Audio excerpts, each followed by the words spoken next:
İndi isə daha ətraflı, azad olunan ərazilərin içməli və suvarma suyu ilə təmin olunması üçün müxtəlif layihələr həyata keçirilir. Laçında Zabuqçay, Tərtərdə isə su qovuşan su anbarı və kanallar bərpa edilib. Zəngilan və Qubadlıda da mühüm layihələr tamamlanıb. Nəticədə 150 min hektardan çox sahənin suvarma suyu ilə təminatı yaxşılaşdırılıb. Yeni su anbarının da tikintisi planlaşdırılır. Bu barədə Zabuqçay su anbarına təşkil edilən mediaturda məlumat verilib.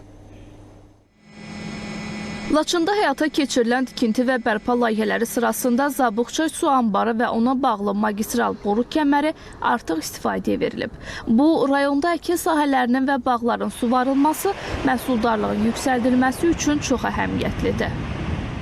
Zabuqçay su anbarı Qubadlı və Zəngilan rayonları ərazisində 12.100 hektar ərazini suvarma suyu ilə təmin etmək iqtidarındadır. Bu il isə artıq ilk yaşanıb. Həmin ərazilərdən 2900 hektarı Zabuqçay su anbarının sayəsində suvarma suyu ilə təmin edilib.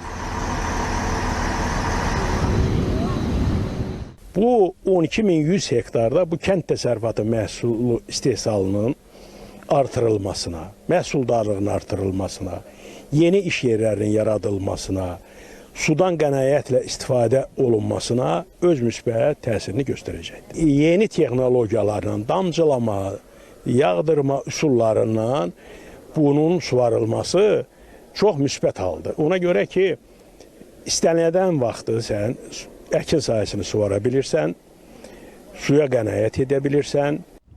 Yeni anbarlar sayəsində bu ərazilərdə artıq 150 min hektardan çox sahənin su təminatı yaxşılaşdırılıb. Mühüm çayların üzərində olan anbarlar tikildi. Buna Zabuqçayı misal göstərə bilərik. Amma tikilməkdə olan anbarlarımız da var. Həkəri çayının üzərində tikilməyini gözləyirik. Yəni 91 milyon kub metr həcmi olacaq. Qeyd eləmək istəyirəm ki, texniki iqtisadi əsaslandırması hazırlanıb. Layihə hazırlanmaq üzrədir, yekunlaşdırmaq üzrədir. Amma Bərkişat çayı üzərində yerləşən Qubadlı rayonunda olan Bərkişat çay su anbarının texniki iqtisadi əsaslandırması yekunlaşıb.